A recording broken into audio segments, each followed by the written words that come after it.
Maganda ang Canada mga boss. Sana yung mga nangangarap makapunta ng Canada, sana makarating kayo ng Canada.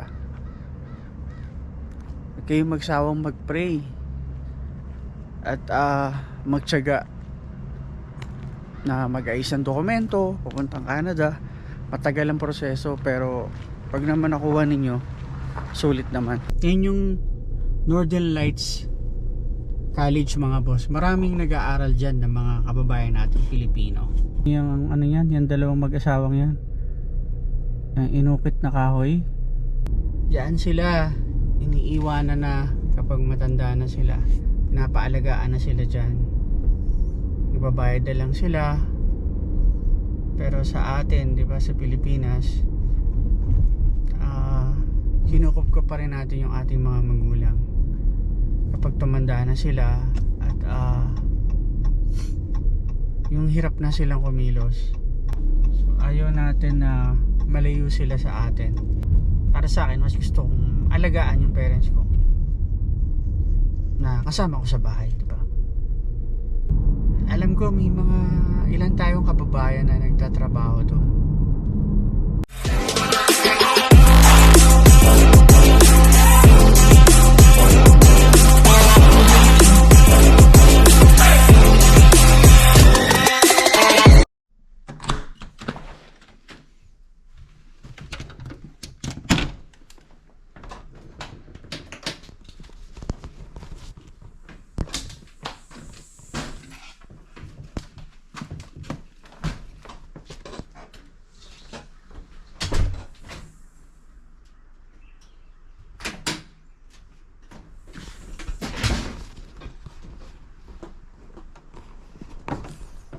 Magandang umaga mga boss.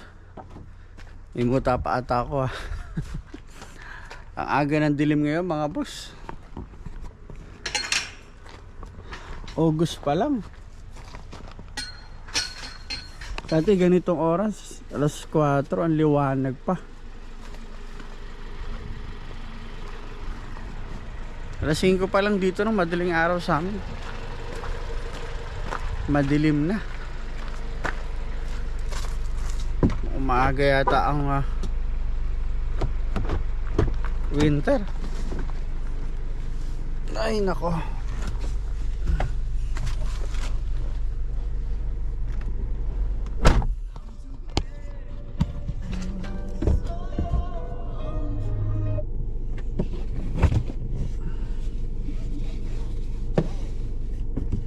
Ay.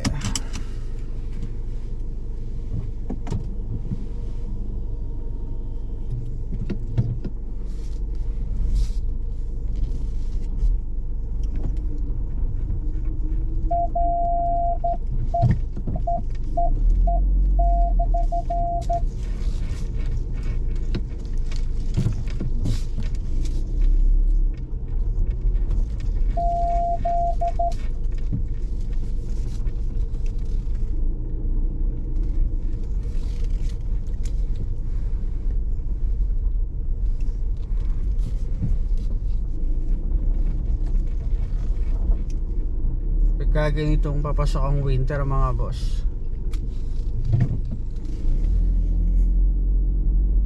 madalang ng sasakyan. Ay no. Kamusta po kayo?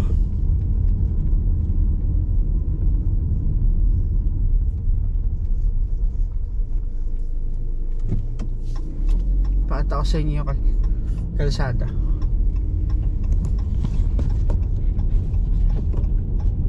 Ayan.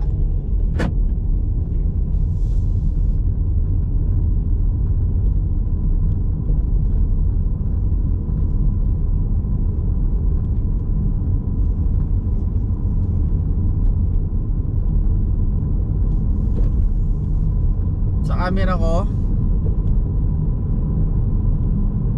maliwanag ano, pero dito sa akin sa sitwasyon ko ngayon medyo madilim na.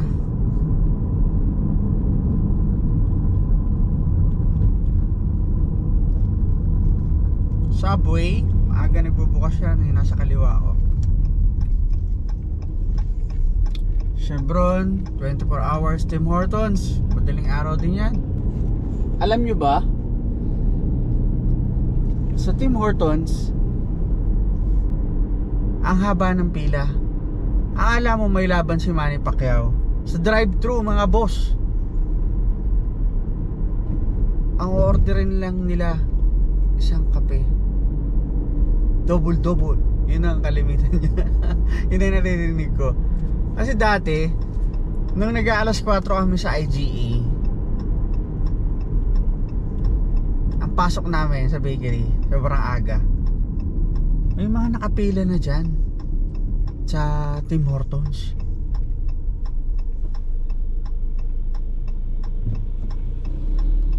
Sa isang kape mga boss. Ba't di na lang magtimpla sa bahay nila no? Hindi na joke lang yan. Siyempre, gusto nila yung kape eh. Gusto nila yung kape ng Tim Hortons, diba? So, pipila talaga sila.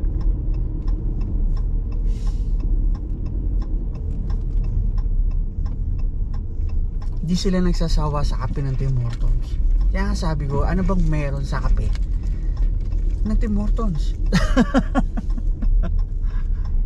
May kape din naman kami sa 7-Eleven, di ba?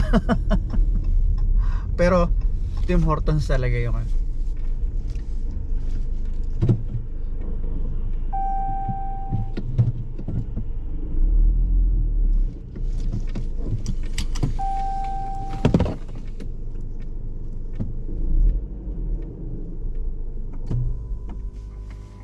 Let's go mga boss. Trabaho na tayo. Boss J, umagang umaga, puro kakalokohan. Pambira. Ayo.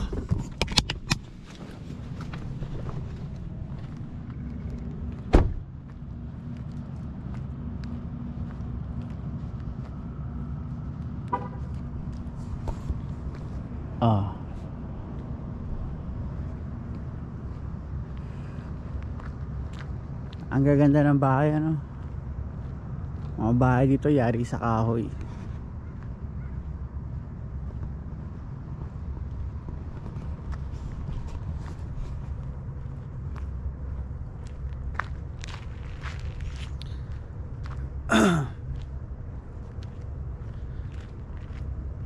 Maganda ang Canada mga boss. Sana yung mga nangangarap makapunta ng Canada, sana makarating kayo ng Canada. Huwag kayong magsawang mag-pray at magtiyaga na mag-ayos ng dokumento papuntang Canada. Matagal ang proseso, pero pag naman nakuha ninyo, sulit naman. Pasok na ako mga boss.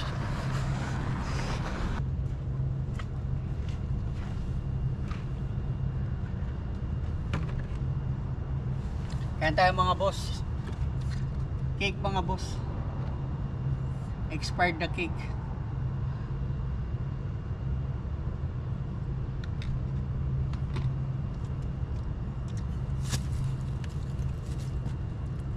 Pagkatapos sila ng break time nila, yung mga ibang katrabaho namin dito sila natambay, nag-yosi.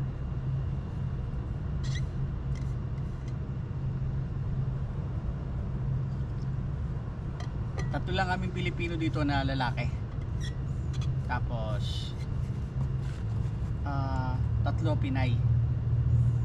Kaming tatlong lalaki, hindi pa kami naninigarilyo.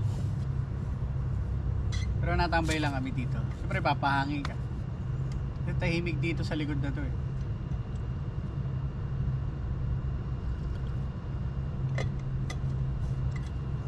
Meron din daan dito, pero madalang tumadaan ng sasakyan dito. Di tulad dun sa main road sa labas.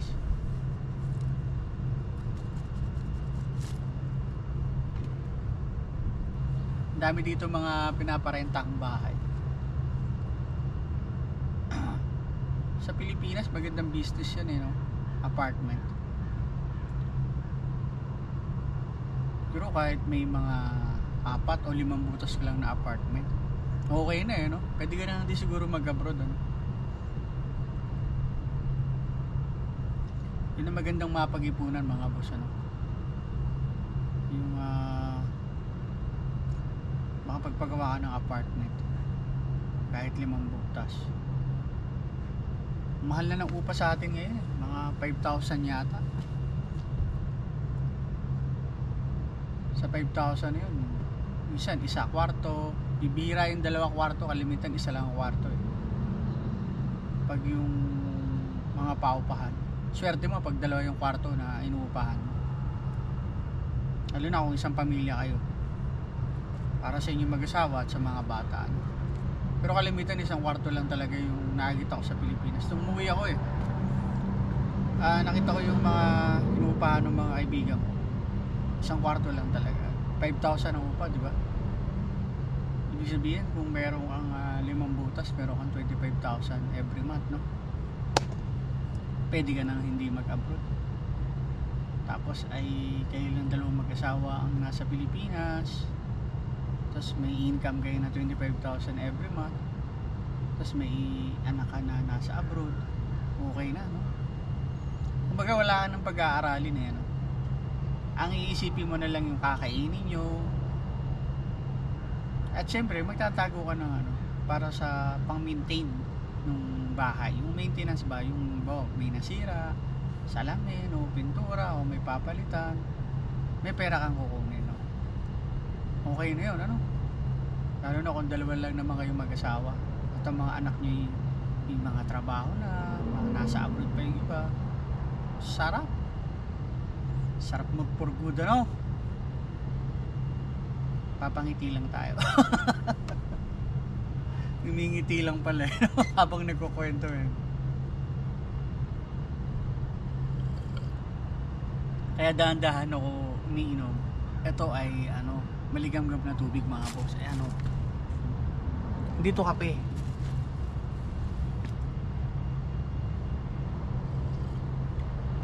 Tapos lang kasi ng break time ko eh.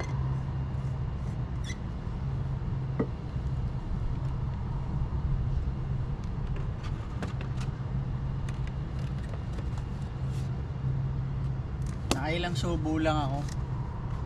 May natira pa. Lagay ko na naman sa rep yan. Pero kasi kaming rep dyan sa lunch room.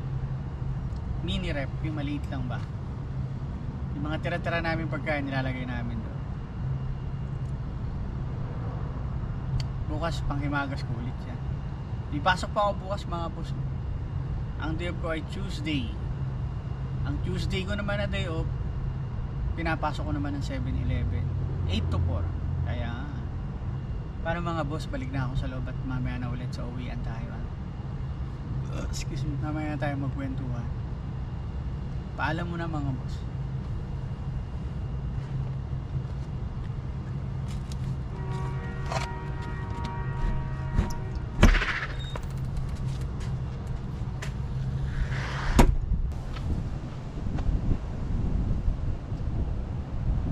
Aabutin pa tayo ng ulan mga boss, madilim na. Pauwi na tayo mga boss. Aabutin pa tayo ng ulan, pambihira yan. Pumapatak na sa ulo ko eh. Tsaka medyo lumalakas yung hangin mga boss. Oh.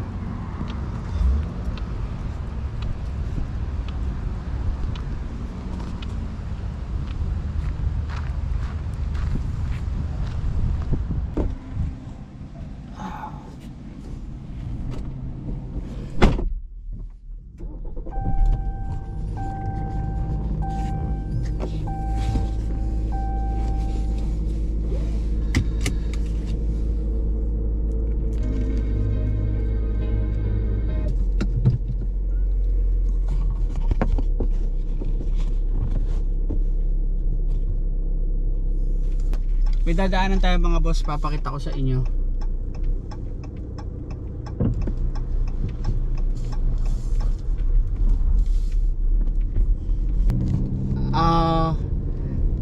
Yung dadaanan nating lugar, ilang beses ko na yung nadadaanan eh, pero hindi ko nisasama sa aking vlog. Kasi madalang ako dumaan sa lugar na yon. Dito lagi ako nadaan sa main road. Ayan, ipakita ko sa inyo.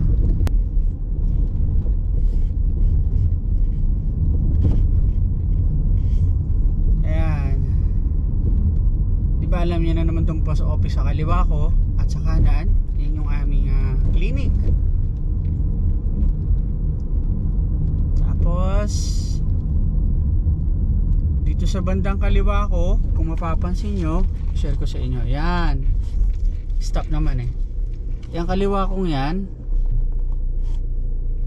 yan yung Northern Lights College mga boss. Maraming nag-aaral dyan ng mga kababayan natin Pilipino. Tapos sa kanan yan, ito, kung saan naninirahan pansamantala yung ating mga estudyante. Diyan sila. Titigil tayo ng konti. Yan. Kita niyo yan? Ayan, dyan. Ayan, yung kita niyo yung ano yan, yung dalawang mag-asawang yan. Yung inukit na kahoy. Ayan.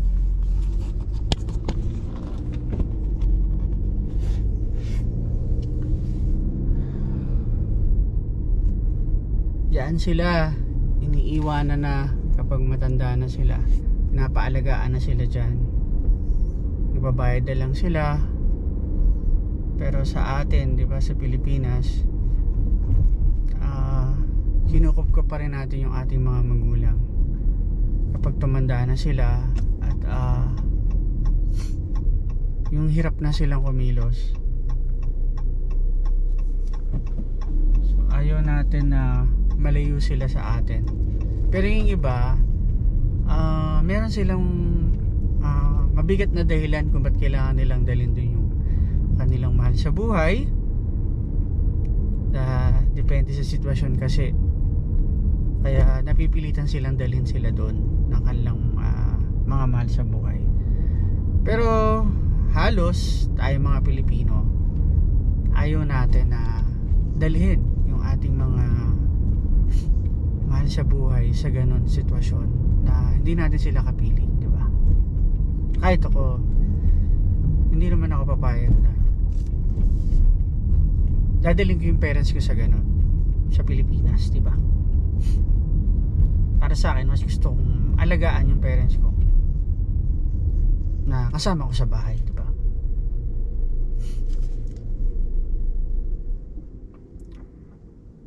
At isa pa, wala tayong pera. Hindi mga boss, ibig ko sabihin, kung gugustuhin naman natin, pwede, di ba? Pero syempre, hindi natin na gagawin yon.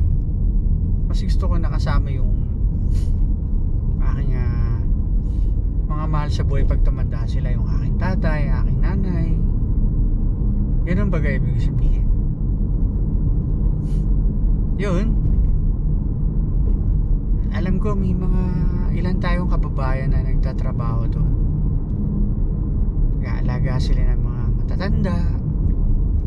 Papalitan mo ng, alam mo na, yung sinusuot nila, ganyan, panloob. Papaliguan mo, papakainin mo. Yan. Ipapasyal mo sa labas. Ganun yung trabaho nila.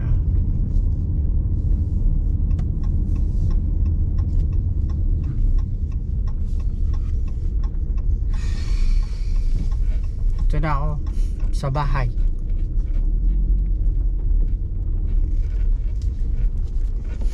Ikaw, payag ka ba na doon ka dadalhin pagtanda mo?